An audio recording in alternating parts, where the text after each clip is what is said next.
Magandang buhay sa inyong lahat. Kamusta po kayo mga palalaps, galaw-galaw? Para hindi ma-stroke, ayan, tayo po ay magluluto ngayon ng paksiw na bangus.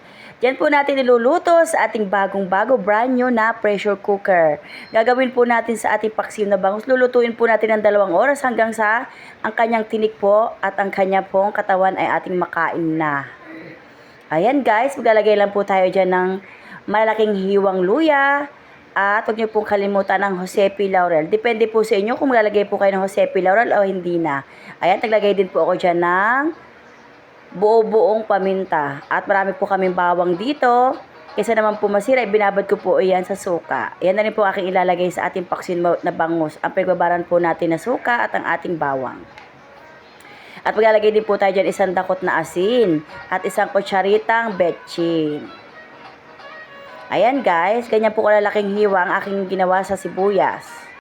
Maglalagay din po ako dyan ng tubig, 1 mangkok na tubig po galing Pasig River at maglalagay din po ako dyan ng mantika. Depende po sa inyo kung lalagyan nyo po ng mantika o hindi na, dahil ako po gusto ko po sa paksiw ang may mantika. At ayan, sinalang ko po sa mahinang apoy dahil 2 oras po nating lulutuin yan para po makain po natin ang kanyang mga tinik.